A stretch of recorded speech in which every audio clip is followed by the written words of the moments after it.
नमस्कार, किसान समाचार में आपका स्वागत है। मैं हूं रेशमा आपके साथ। आइए नजर डालते हैं इस वक्त की हेडलाइंस पर। 2021-22 में ब्राजील के बाद भारत दुनिया का सबसे बड़ा चीनी निर्यातक देश बनकर उभरा। गन्ना उत्पादन, चीनी उत्पादन, गन्ना खरीद, गन्ना बकाया भुगतान और एथेनॉल उत्पादन के सभी रिकॉर्ड टूटे। देश में 5,000 लाख मीट्रिक टन से ज्यादा गन्ने की हुई पैदावार। मिलावटी दूध के बारे में सोशल मीडिया पर चल रही खबर को केंद्रीय पशुपालन और डेयरी विभाग ने बताया फर्जी। कहा, झूठी जानकारी को नहीं दिया जाना चाहिए महत्व। देश भर में अच्छी गुणवत्ता वाले दूध की आपूर्ति सरकार की प्राथमिकता। खाद्य और ग्रामोद्योग आयोग ने हनी मिशन कार्यक्रम के तहत कर्नाटक में 300 मधुमक्खी बक्से किए वितरित। कुम्हार सशक्तिकरण योजना के अंतर्गत कुम्हारों को 100 इलेक्ट्रिक व्हील और चमड़ा उद्योग कार्यक्रम के अंतर्गत चमड़ा कारखाना कारीगरों को 201 टूल किट किए गए वितरित। जलवायु परिवर्तन के प्रभावों का अध्ययन करने के लिए सूचना का भंडार साबित हो सकता है। महाराष्ट्र में खोजा गया नया पठार। मौसमी पानी की उपलब्धता, सीमित मिट्टी और पोषक तत्व इस पठार की मुख्य विशेषताएं।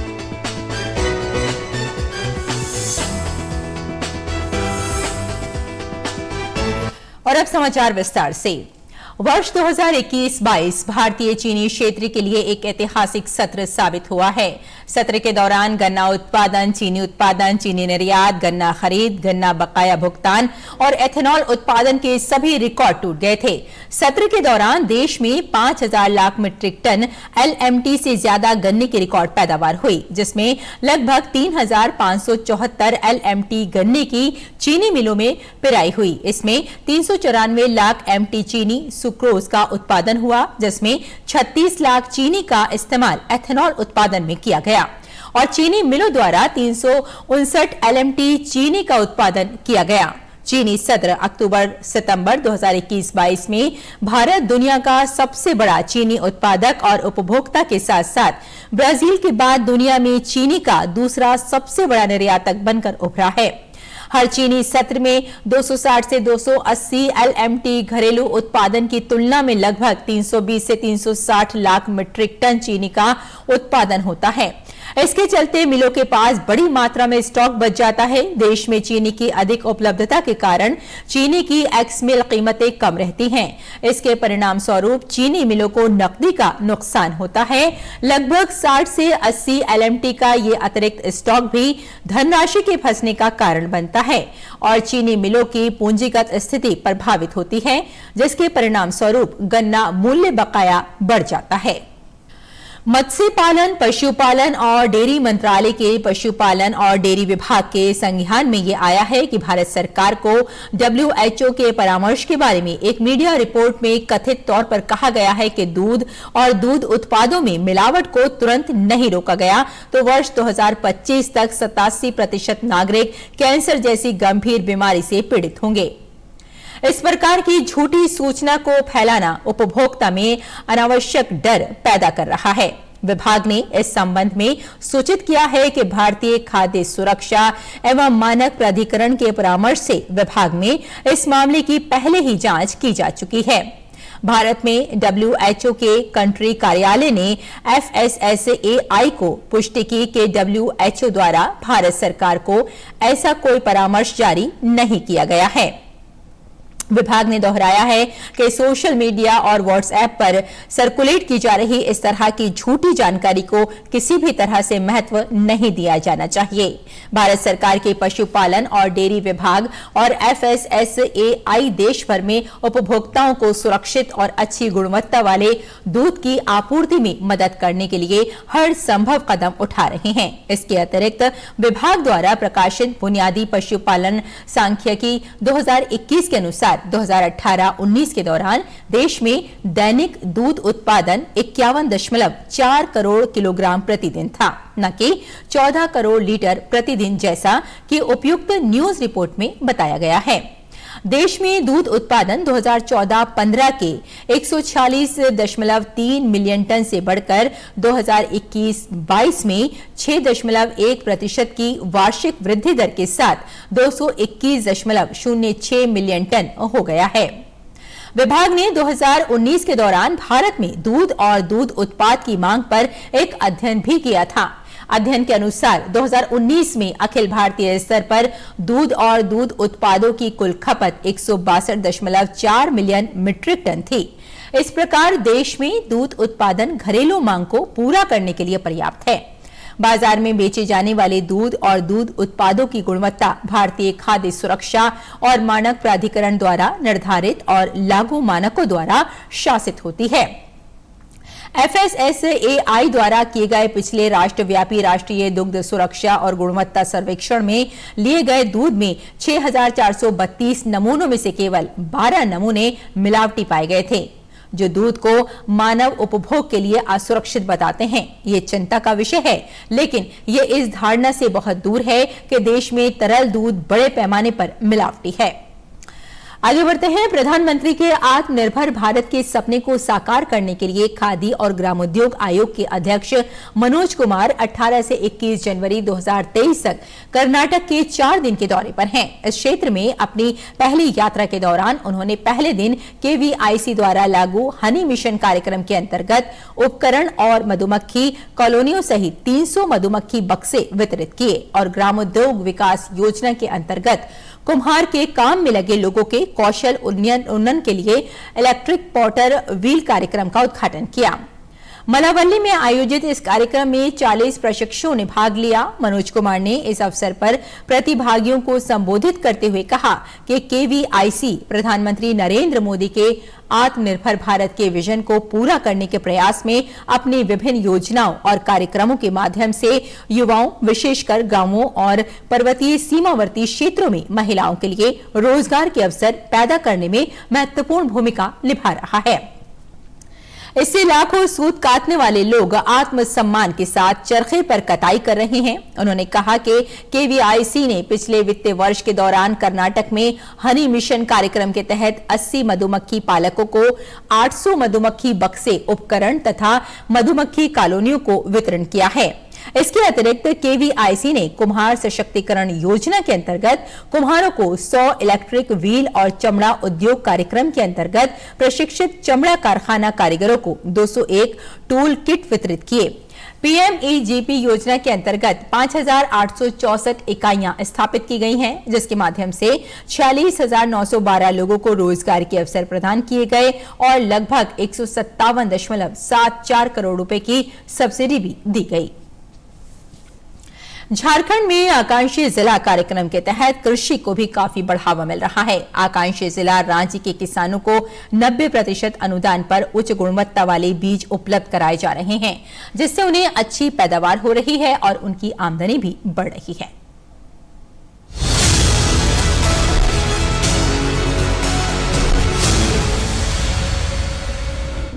रांची जिले को आकांक्षी जिलों में शामिल किए जाने के बाद यहां कृषि को काफी बढ़ावा मिल रहा है। किसानों को 90% अनुदान पर बीज उपलब्ध कराए जा रहे हैं, जिससे बीज पर उनकी लागत न के बराबर हो गई है।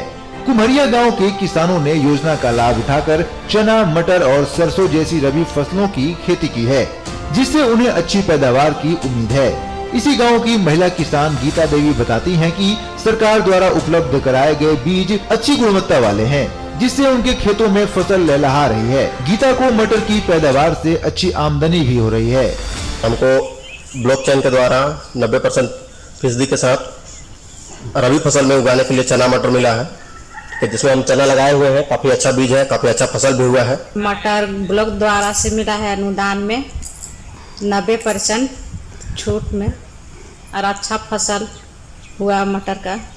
राज्य की कृषि निदेशक के मुताबिक पहले किसानों को बीज पर 50% अनुदान दिया जाता था, लेकिन प्रदेश में गत वर्ष सूखे की स्थिति को देखते हुए अनुदान की राशि बढ़ाकर 90% कर दी गई।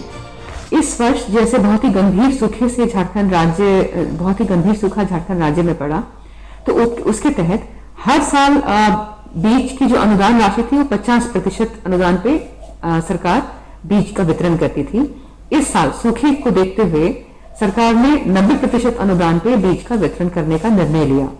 इसका खासकर रबी मौसम में जितने भी बीज वितरण हुए इसी 90% अनुदान पे हुए। इसके अलावा जो जनवरी से जो गर्मा माह शुरू होगा उसमें भी बीज वितरण होगा जो 90% अनुदान पे होगा। संपन्न किसान सशक्त भारत की भावना के साथ आकांक्षी जिला कार्यक्रम के तहत सरकार किसानों को संबल प्रदान करना चाहती है। सरकार का इरादा किसानों को सुविधाओं से लैस करने का है ताकि विपरीत परिस्थितियों में भी किसान खेतों में डटे रहें। रांची से अवधेश गौतम के साथ दिवाकर कुमार की रिपोर्ट, डीडी न्यूज। भारत की 4 वैश्विक विविधता हॉटस्पॉट में से एक पश्चिमी घाट के थाने क्षेत्र में खोजे गए 24 अलग अलग परिवारों के पौधों और झाड़ियों की 76 प्रजातियों वाला एक दुर्लभ कम ऊंचाई वाला बेसॉल्ट पठार विविध प्रजातियों की जानकारी का भंडार साबित हो सकता है। ये प्रजातियों के अस्तित्व पर जलवायु परिवर्तन के प्रभावों का अध्ययन करने और रॉक वैश्विक संदर्भ में आउटक्रॉप्स की संरक्षण आवश्यकताओं और उनके विशाल जैव विविधता मूल्य के बारे में जागरूकता बढ़ाने में सहायक हो सकता है। पश्चिमी घाट भारत में 4 वैश्विक जैव विविधता हॉटस्पॉट में से एक है और पुणे में आगरकर रिसर्च इंस्टीट्यूट एक दशक से इसके जैव विविधता, विशेष रूप से इसके रॉक आउटक्रॉप्स का अध्ययन कर रहा है। पठार पश्चिमी घाट में एक प्रमुख भूदृश्य है जो स्थानिक प्रजातियों की प्रबलता के कारण महत्वपूर्ण है। उन्हें एक प्रकार के रॉक आउटक्रॉप के रूप में वर्गीकृत किया गया है और प्रजातियों को अनुकूल करने के लिए अद्वितीय और चुनौतीपूर्ण वातावरण प्रदान करता है। इन आउटक्रॉप में मौसमी पानी की उपलब्धता, सीमित मिट्टी और पोषक तत्व होते हैं जो उन्हें प्रजातियों के अस्तित्व पर जलवायु परिवर्तन के प्रभावों का अध्ययन करने के लिए आदर्श प्रयोगशाला बनाते हैं। पठार इस प्रकार अंतर्दृष्टि का एक मूल्यवान स्रोत है कि प्रजातियां चरम स्थितियों में कैसे जीवित रह सकती हैं। बच्चे किसी भी देश का भविष्य होते हैं। उनको संवारने से दुनिया संवर जाती है, लेकिन दुनिया भर में ऐसे बच्चों की भी संख्या बहुत ज्यादा है जो शिक्षण और प्रशिक्षण से कोसों दूर हैं। ऐसे ही बच्चों को शिक्षित कर और उनकी बेहतर काउंसलिंग करके उनके भविष्य को संवारने का काम कर रही है दिल्ली की हमारी सदा ट्रस्ट। इस ट्रस्ट के तहत राष्ट्रीय राजधानी के जे कॉलोनी में चलने वाला ओजे फलक शिक्षा सेंटर गरीब और जरूरतमंद बच्चों के लिए उम्मीद की एक किरण बन चुका है। पेश है ये रिपोर्ट। राष्ट्रीय राजधानी दिल्ली के मदनपुर खादर में शिक्षा और कौशल विकास के क्षेत्र में कुछ करने का जज्बा रखने वाले गरीब और जरूरतमंद छात्रों के लिए गैर सरकारी संगठन हमारी सदा का ओजे फलक सेंटर किसी नियमत से कम नहीं। यहाँ ऐसे बच्चों को न केवल मुफ्त शिक्षा का स्किल डेवलपमेंट की सुविधा प्रदान की जाती है, बल्कि उनके खाने पीने का भी बंदोबस्त किया जाता है। खास बात यह है कि जिन बच्चों ने बीच में ही पढ़ाई छोड़ दी है या बड़ी उम्र के ऐसे लोग जो पढ़ना लिखना चाहते हैं, उनके लिए भी मुफ्त शिक्षा का पूरा इंतजाम किया जाता है। शिक्षा पर सभी का हक है और सरकार भी यही चाहती है कि सभी बच्चों को शिक्षा मिले, सभी बच्चे पढ़ें, सभी बच्चे आगे बढ़ें। और हमारी सदा भी एक ऐसा इंस्टीट्यूट है जो गरीब बच्चों को फ्री कोचिंग दे रही है ताकि ये बच्चे मुख्य धारा से जुड़ सकें। मेरा मोटिव है जो बच्चे और महिलाएं हैं जो पढ़ना चाहती हैं, जिनको क्वालिटी ऑफ एजुकेशन नहीं मिल पा रहा, तो मैं हमारी सदा थ्रू के यहाँ पे उनको पढ़ाती हूँ और अपने पढ़ाई के लिए भी टाइम निकालती हूँ। शिक्षा और कौशल विकास के क्षेत्र में हर सप्ताह में 2 दिन बच्चों के लिए खास कार्यक्रम भी आयोजित किए जाते हैं, जिनमें उनकी छुपी हुई प्रतिभा को निखारने का काम किया जाता है। यहाँ बच्चों की काउंसलिंग के लिए विभिन्न क्षेत्रों में उत्कृष्ट योगदान दे रहे या अपने काम में प्रेरणा का स्रोत बन चुके अनुभवी लोगों की सेवाएं भी ली जाती हैं। मैं बच्चों को तो मुझे बहुत पसंद है, तो मैं यहाँ काफ़ी आती रहती हूँ, यहाँ और अदर स्लम एरियाज जहाँ मैं बच्चों को इनकरेज करती हूँ कि वो पढ़ाई करें और स्कूल जाएं और आगे बन के मतलब आगे बड़े होके कुछ ना कुछ बने। मतलब ज़रूरी नहीं है कि वो पायलट ही बने, पर एक इंस्पिरेशनल स्टोरी की तरह या इनकरेजमेंट की तरह मैं आती रहती हूँ और मुझे अच्छा लगता है इनके साथ काम करना। हमारा एक ख़ास मकसद ये है कि ख़ास तौर से जो वीकर सेक्शन के लोग हैं, जो क्वालिटी एजुकेशन नहीं ले पाते हैं, उनको हम ट्यूशन प्रोवाइड यहाँ पे करते हैं। यहाँ पे हम पहली से 12वीं क्लास के बच्चों को ट्यूशन दे रहे हैं। इसमें ख़ास तौर से वो बच्चे शामिल हैं जो एजुकेशनली वीक हैं या फाइनेंशियली वीक हैं, और इसमें से कुछ बच्चे वो हैं जो ड्रॉप आउट्स हैं। हमारी सदा ट्रस्ट के जिम्मेदारों का कहना है कि घर घर शिक्षा की जोत जगाना ही उनका प्रमुख लक्ष्य है। देश में शिक्षा के मैदान में तमाम जरूरी प्रयासों के बावजूद कुछ लोग कहीं छूट जाते हैं, लेकिन हमारी सदा जैसे संगठन उन्हें खोज कर लाने और समाज के मुख्य धारा से जोड़कर देश का भविष्य बनाने का जो प्रयास कर रहे हैं वो बेमिसाल है।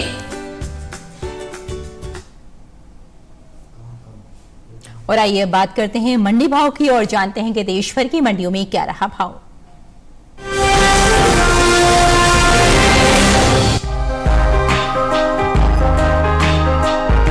कृषि उपज मंडियों में धनिये की आवक सामान्य है। बात इसके हाजिर भाव की करें तो एग्मार्कनेट के अनुसार गुजरात की राजकोट मंडी में 18 जनवरी को धनिये का भाव रहा 7,225 रूपए। 19 जनवरी को इसके भाव में 175 रूपए की नरमी आई और भाव 7,050 रूपए पर आ गया। वहीं राज्य की हलवद मंडी में गुरुवार को धनिया 6,850 रूपए के भाव पर बिका। वहीं राजस्थान की कोटा मंडी में धनिये के सौदों में कमजोरी के साथ कारोबार हुआ। यहाँ 18 जनवरी को धनिये का भाव था 7,200 रूपए। 19 जनवरी को इसके सौदे 400 रूपए गिरकर 6,800 रूपए पर हुए। पिछले साल के मुकाबले इस साल धनिये की उपज में लगभग 5% से ज्यादा की कमी अनुमानित है। कृषि मंत्रालय के बागवानी फसलों के लिए दूसरे अग्रिम अनुमान के मुताबिक साल 2021-22 में 8,01,000 टन धनिये की पैदावार होने का अनुमान है, जो बीते साल की समान अवधि के दौरान 8,91,000 टन थी। यानी इस साल घरेलू स्तर पर धनिये की उपज 90,000 टन कम हो सकती है। बता दें कि देश से होने वाले धनिये के निर्यात में इस साल कमी देखने को मिली है। साल 2021-22 के दौरान धनिये का निर्यात 10% घटा है। भारतीय मसाला बोर्ड की ओर से हाल ही में जारी ताज़ा आंकड़ों के अनुसार वित्त वर्ष 2021-22 के दौरान धनिये का निर्यात 48,658 टन का हुआ है, जबकि बीते साल इस दौरान धनिये का निर्यात 57,359 टन का रहा था। यानी बीते साल के मुकाबले इस साल धनिये का निर्यात 8,701 टन घटा है।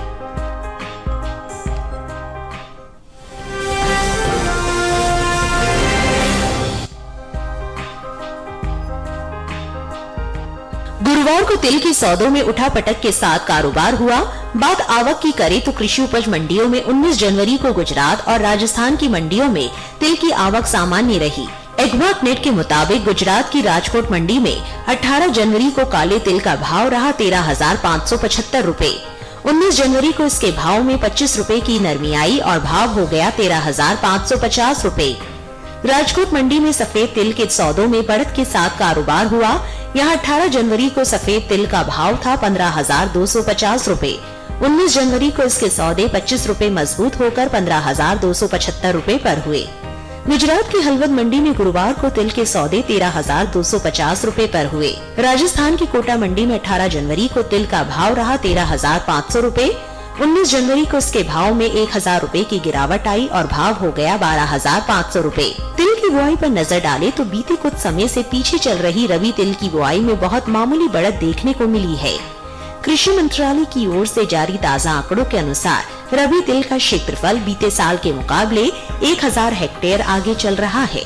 साल 2022-23 के दौरान 13 जनवरी तक रबी तिल की बुआई 39,000 हेक्टेयर में हो चुकी है, जबकि बीते साल इस दौरान रबी तिल की खेती 38,000 हेक्टेयर में हुई थी।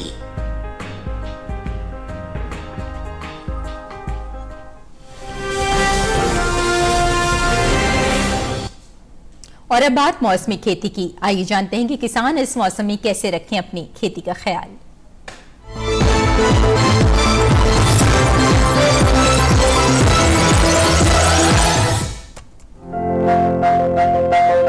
कर्नाटक में धान की खेती के लिए खेत तैयार करें। किसान कपास की चुनाई कर सकते हैं, साथ ही लाल मिर्च की तुड़ाई कर ले। कर्नाटक में गेहूं की बुआई कर सकते हैं। इसके अलावा गन्ने की कटाई करें। किसान बाजरे के खेत में जरूरी उर्वरक डालें। बाजरे के खेत में पर्याप्त नमी बनाए रखें। यहाँ लोबिया के खेत में निराई कर ले। लोबिया के खेत से खरपतवार निकालें। वहाँ अरहर के खेत में सिंचाई करते रहें। अभी अमरूद के बागों में सिंचाई करें। केरल में धान की कटाई करें। धान के खेत में जरूरी उर्वरक का इस्तेमाल कर सकते हैं। धान के खेत से ही पानी की निकासी की उचित व्यवस्था कर ले। यही नारियल के खेत में सिंचाई करें। केरल में केले के बाग में सिंचाई कर सकते हैं। इसके साथ ही रबड़ के खेत से घास फूस निकाल ले। रबड़ के खेत में जरूरी उर्वरक का प्रयोग करें। किसान सुपारी की बुआई करते रहें। सुपारी के खेत में सिंचाई कर ले। केरल में टमाटर में कीट लगने का अंदेशा है। ऐसे में टमाटर में कीटों से बचाव के लिए कृषि विशेषज्ञों की सलाह से कीटनाशक छिड़के।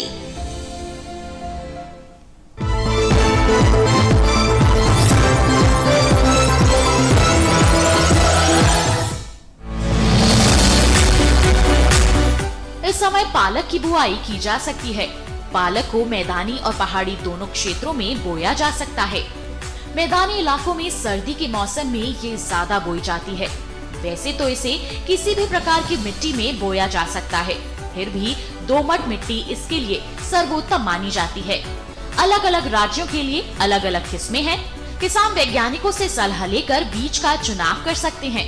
अच्छी नमी से बुआई करने पर तुरंत सिंचाई की जरूरत नहीं पड़ती, फिर भी बुआई के 8 से 10 दिन बाद सिंचाई करना आवश्यक है।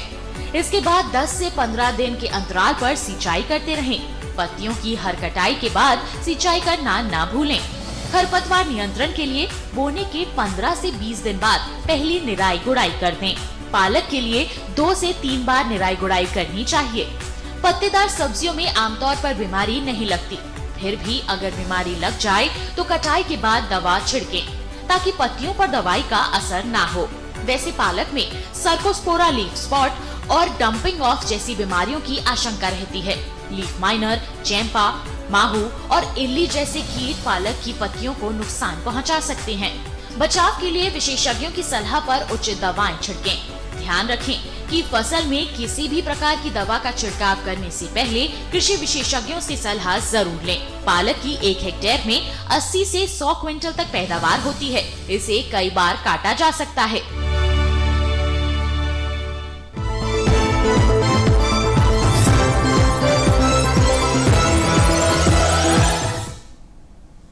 और खेती किसानी के साथ साथ आइए नजर डाल लेते हैं कुछ और महत्वपूर्ण खबरों पर। खास खबर में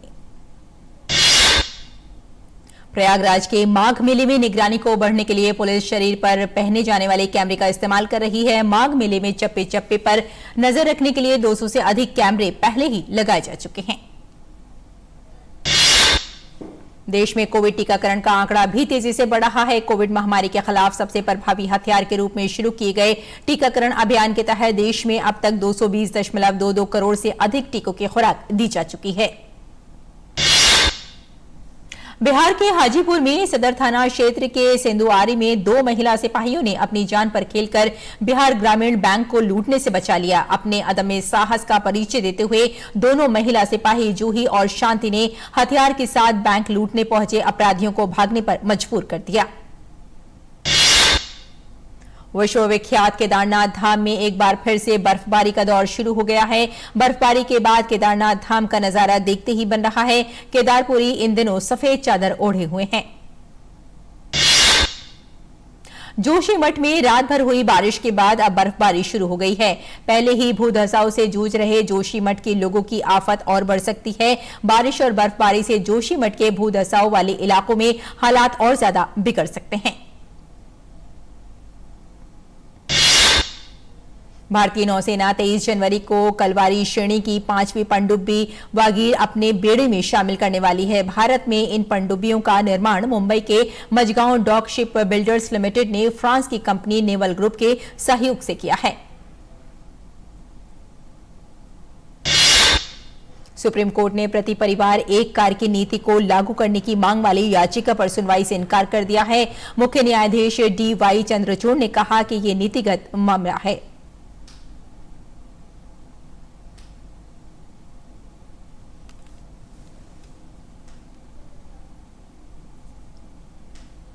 भारतीय रेलवे ने एक बार फिर अपने राजस्व में नया कीर्तिमान स्थापित किया है। रेलवे ने पिछले वित्त वर्ष की तुलना में अब तक 42,370 करोड़ से अधिक का राजस्व हासिल किया है। हालांकि अभी वित्तीय वर्ष 2022-23 में 71 दिन शेष हैं। तो किसान समाचार में फिलहाल इतना ही। अनुमति दें। नमस्कार।